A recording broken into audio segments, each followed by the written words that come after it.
એટલે એ પેટ્રોલની અછત આવી ગઈ છે. હું તમને દેખાડું. જો અહીંયા માણસો જો તો હવે ભીડ ઓછી થઈ ગઈ. લાટ ઓછી થઈ ગઈ. ભીડ જો હું તમને ખાલી દેખાડું. જમાવડો કરી દીધો છે અહીંયા માણસોએ. જો આ રીતે આ નહીં ખૂટવાનું હોય ને તો આજને આજ ખૂટી જાય એવું લાગે છે. આ લોકો અહીંથી ભરીને પછી એને લોકો વેચશે આમાં. એટલે પેટ્રોલ ભરાઈ લેજો બધા. આપણે તો જો કે 4-5 દિવસ અગાઉ જ તે ગાડીની ટાંકી ફૂલ કરાવી લીધી હતી ને. હજી વ્યવસ્થા થઈ જાય એટલે આવું છે તો બધો માહોલ જોરદાર. કેટલી ટ્રાફિક ઓછી થઈ ગઈ. પહેલાં તો આવ્યા ને આખા રોડ લગીને આખું બધું ભરાયેલું હતું. ઓવરઓલ ઇન્ડિયા પાસે પેટ્રોલની કેપેસિટી રેગ્યુલર જો પેટ્રોલની સાયકલ ચાલતી રહી ને તો કેટલી છે કે ભાઈ 9 થી 10 દિવસ માટેનો સંગ્રહ હોય ગવર્મેન્ટ પાસે. પછી રેગ્યુલર સાયકલ ચાલતી રહી.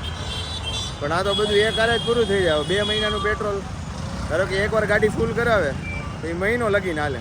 પણ અત્યારે માણસો ડબલ કરાવી નાખે. ટાંકી બધી ગાડીઓની ફૂલ કરાવી લે અને એક્સ્ટ્રા ક્યાંકથી મળતો હોય તો ટીપણામાં ભરી લે.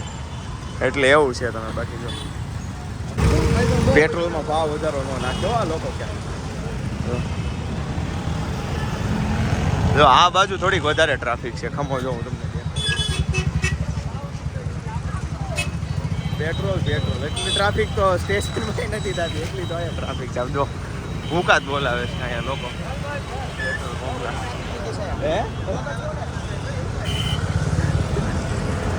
ઠીક બોલાવી દીધી.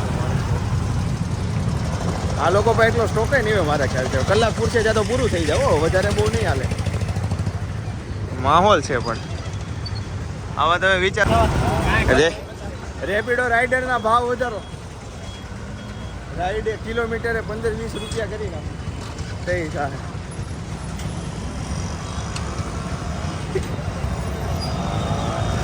જાને દો સીએનજી વાળા હોતે લાઈન કરે છે. બોલો બીજો કાયદો રે. સીએનજી વાળા ચીક બોલાવે છે.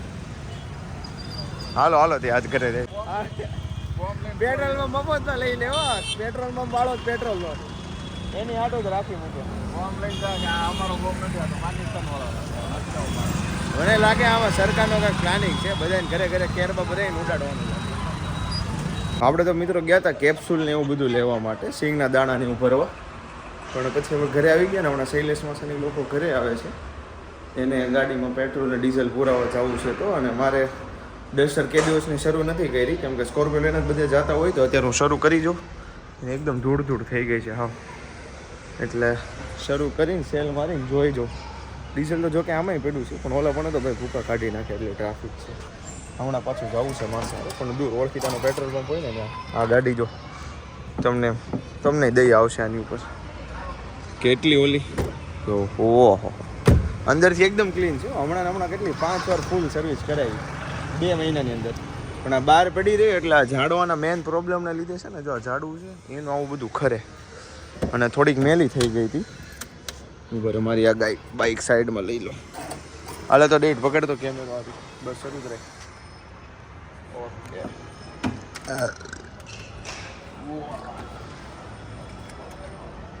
ભાઈ નજીક હોય દૂર નથી.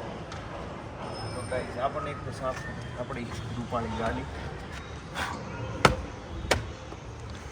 અંદરથી ને એટલી ધૂળ થઈ ગઈ. અંદરથી ધૂળ થાય ને એટલો ટાઈમ લાગે એટલે લા જો. પણ જો આની ખાસિયત ગાડી ભલે આપણી ખરાબ થઈ ગઈ છે થોડાક ટાઈમથી. મતલબ આના મેગાટોનિક્સમાં પ્રોબ્લેમ આવી ગયો છે. પણ જો શરૂ કરું એટલે એક સેલ જ શરૂ થાય. જોજો ઊભા રહેજો. હા બસ ઓકે. કેમ પણ કેદું નહીં પડી છો. એક સેલ જ છે ભાઈ.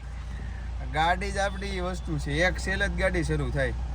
અને ઓલા પણ પેટ્રોલ પંપે એમ ગયા ને ખરેખર આમાં બધું શું છે અત્યારે લોકો છે ને એક તો કોઈ દી નો પુરાવતા હોય ને તોય લોકો ભરી લે બરોબર એ પેટ્રોલ.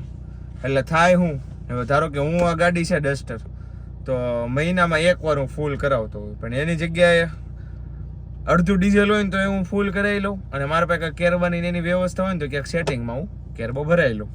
એટલે એ રીતે થયું. પછી મારી ગાડીમાં દર અઠવાડિયે 100 રૂપિયાનું 200 રૂપિયાનું જ પેટ્રોલ જતું હોય. પણ આજે ને આજે હું છે ને 2 ટુ વ્હીલું ફૂલ કરાવી લઈશ એટલે પેટ્રોલ પંપમાં પૂરું થઈ જાય. અને કેટલા હોય ધારો કે 20-25% લોકોને ફૂલ ટાંકા થાય પેટ્રોલના ને એના, બાકી બધા શું કરશે? અને પછી ઉડ્યો ને એવું બધું જામે. બાકી આમાં નિરાત રાખો ને તો કંઈ વાંધો ન આવે, તમારે બધું થઈ જાય એમ. મતલબ રાત્રે પૂરાય આવો પેટ્રોલ, જરૂરિયાત હોય તો પૂરાવાય, બાકી ન પૂરાવાય. મને સવારને એમ લાગે છે કે આ દિવસ થોડોક ભારે છે. શું કહેવું તમારું? દિવસ આજનો થોડોક પેટ્રોલ ડીઝલની દોડાદોડીમાં ભારે તો હોય. આમાં દેખાડે કામ છોડીને અત્યારે પેટ્રોલ ડીઝલ હટું આવવું પડ્યું છે. ગાડીઓ પણ 2 ફૂલ કરાવી લેવી એટલે વાંધો ન આવે. સમજ્યા તમે? પાછા આપણે ઉપાધિમાં કંઈક ને કંઈક એમ જો કે હાલો અહીંયા જવું છે તો પછી કાંઈ પાણી તે હાલશે નહીં ને. એટલે એમ મૂળ વાંધો એ છે, આપણે ક્યાંક આટો ફેરો કરવા જાવ ટુ વ્હીલ લઈને તો પોહાય નહીં અત્યારે. ખીચડી કઢી ના તો હોય જ તે. એટલે ઓલા તું કેમ પ્રોગ્રામ ના પૈસા લે ને. ખાવાની વ્યવસ્થા તો હોય. કેમ ધારો કે લોકડાઉન થયું હતું તો ખાવાની વ્યવસ્થા તો હોય જ, પણ પ્રોગ્રામ કરવો હોય તો એની વધારે વ્યવસ્થા કરવી પડે. પ્રોગ્રામ હાટું દોડા પછી ઓલું 200-300 નું ડીઝલ લેવું, ઓલા પાકિસ્તાનમાં કેમ 200 રૂપિયા ભાવ થઈ ગયો, ડબલ ભાવ થઈ ગયો. એટલે એની કરતા હોય તો સારું એમ, ટાંકી ફૂલ કરે. બાકી કઈ જોઈ નહીં એમ, ખાવ ન મળે તો કઈ જોઈ નહીં, ઘરે બેઠા બેઠા ટીવી જોયા રાખી. હાલવા નીકળે મિત્રો. અત્યારે તો આપણે એનર્જી માટે બનાના ખાઈ લેવી, પછી તમને દેખાડી શું માહોલ છે, એકચ્યુઅલ સિચ્યુએશન શું છે, આ સિરિયસ સિચ્યુએશનમાં છે શું એમ પેટ્રોલ પંપે. અને જોઈએ આપણો ક્યારેક વારો આવે છે ને ક્યારેક નહીં. મિત્રો ડીઝલના ભાવ મોંઘા થવાના છે, ડીઝલ પેટ્રોલના. હવે સાચું છે કે ખોટું ખબર નહીં, પણ અહીંયા આપણે આવ્યા હતા ત્યારે ટ્રાફિક હતી. હવે રિક્ષાવાળા આવી ગયા છે. જો ટ્રાફિક જો. આપણે જ આવીશું પેટ્રોલ પુરાવા દૂર, પેટ્રોલ પંપ હોય ને ત્યાં. કેટલા પૈસા આવતા? પેટ્રોલ ડીઝલના ભાવની એકદમ સારું છે. પેટ્રોલ પંપ વાળા ભાવ વધારે નથી લઈ શકતા, બાકી તો ટૂંકા બોલી જાય. મિત્રો હમણાં એક પેટ્રોલ પંપ ગયો અહીંયા રિંગ રોડ ઉપર, 1 કિલોમીટર લાંબી લાઈન હતી બોલો પેટ્રોલ પંપે. અને શૈલેષ માસાની એક નાયરાના પેટ્રોલ પંપ ઉપર કે ત્યાં ટ્રાફિક નથી, ત્યાં ગયા ત્યાં ડીઝલ જ નહોતું એટલે ટ્રાફિક નહોતી. મારે કેમેરો શરૂ ન કરવાનો, બાકી હું તમને દેખાડ. બહુ મોટી ટ્રાફિક છે ને. બીજો પેટ્રોલ પંપ આવ્યો ને એને ટ્રાફિક દેખાડું. જો હું તમને ખાલી જો. ઓ પકડી રાખતો હાલે તો કેમેરા આડો હાથ નો આવે. આમ જો આમ દેખાય જલ્દી. ઓ દોસ્તો આ રિંગ રોડ સામેની બાજુ આવ્યો છે ને જે, ત્યાં તો ભૂકા કાઢી નાખે એટલું ઓલું છે. હજી તો અમે જાવી છીએ ફાર્મ વાળા રોડે. આ છે કેનાલ વાળો રોડ. લાઈન જોઈ શકો છો પેટ્રોલ પંપે. જો કેટલી મોટી છે સામે લગીને. પણ હવે આપણે અહીં પુરાઈ લેવી છે પેટ્રોલ. એટલી બધી લાઈન પણ યાર. જો તમે ખાલી ટ્રાફિક જો, અહીંયાથી લાઈન શરૂ છે તે સામે લગીને જો રહી. જો તમને દેખાય. જો પેટ્રોલ પંપ છે સામે ક્યાંનો કે ત્યાં લગીને ઠેક ટ્રાફિક છે, તમે જોતા હશો. અને બહુ એટલે બહુ સબડી પરિસ્થિતિ છે. ખાલી એકમાત્ર રૂમર્સના લીધે જેટલું બધું થઈ ગયું ને કે તમે વાત જવા દો. બધા ડીઝલ જ પૂરવા માંડે. રૂમર્સ ભાઈ અમારે પુરાવવું પડ્યું. અમારું મેન કારણ અમે રૂમર્સ સાંભળીને નહોતા આવ્યા, પણ આ રૂમર્સ ફેલા ને એટલે આખું સુરત ડીઝલ પુરાવે છે તો આમને અમે પૂરું થઈ જવાનું છે. એટલે પછી અમે પુરાવા આવી ગયા. એનું કારણ એ છે. બાકી આમ જો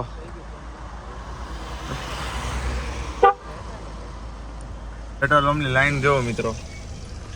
આ તો સાચે છે, અમારે તો બહાર જવું છે એની રિક્વાયરમેન્ટ છે. બાકી આ ખરેખર આ બધા રૂમર્સ જ છે. કેમ કે તમે સમજો કેલ્ક્યુલેશન હું તમને કઈ રીતે કહી એકવાર રૂમર્સ છે તો તમે કેલ્ક્યુલેટ કરો ને તો આપણી ઇન્ડિયન ગવર્મેન્ટ પાસે ધારો કે ઇન્સ્ટન્ટ અત્યારથી જ તે પેટ્રોલિયમની કટ થઈ જાય, પેટ્રોલ ડીઝલની ઇન્ડિયામાં આવતી, તો એની પાસે 9 થી 10 દિવસનું રિઝર્વ હોય.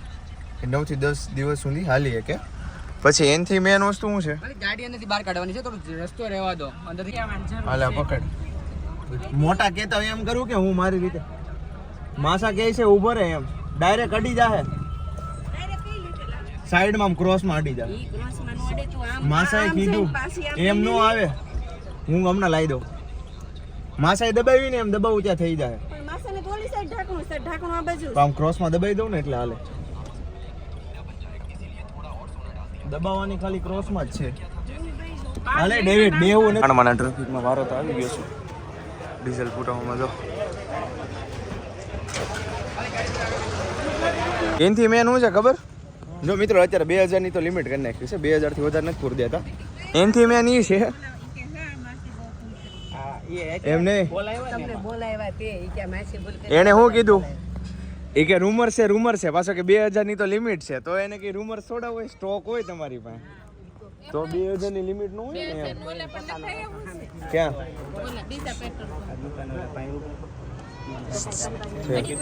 તો મિત્રો જો પાણીની કુંડી છે અને અમે લઈ લીધું છે આઈસ્ક્રીમ ખાવા માટે. અને અહીંયા જો સામે પેટ્રોલ પંપે પુરાવે છે બધા પેટ્રોલ. હું તમે બોલો. આપણે તો મસાલા ઢોસો ને એવું બધું ખાઈ લીધું છે, માસાની ખાઈ છે ત્યારે વ્લોગ ઉતારું છું, કેમ કે ભૂખ જ એટલી લાગી હતી મને. પછી મેં કીધું આપણે ખાઈ લઈએ, સમજા, ખાઈ લીધું છે. થોડુંક માસાને એને થોડુંક ખવડાવું છું, અને આઈસ્ક્રીમે ખાધું મેં, બોલો, અને સ્પ્રાઇટ પીધી. કેટલું બધું, કાલે એટલું બધું ખાધું હતું ને આજે એટલું બધું ખાધું. તો મિત્રો દીપડો તો ન આવે, અને આવે આ એરિયામાં જો કે દીપડો છે નહીં. અને મેન એ છે કે હવે ખાઈ પીને આપણે લંબાવ્યું છે, અને હવે મારો વિચાર છે કે એડિટિંગ કરી નાખું અને આજનો બ્લોગ મૂકી દઉં અત્યારે, સમજા. તો મળીશું ફરી એકવાર નવા બ્લોગમાં મિત્રો, ત્યાં સુધી આવજો, બાય બાય.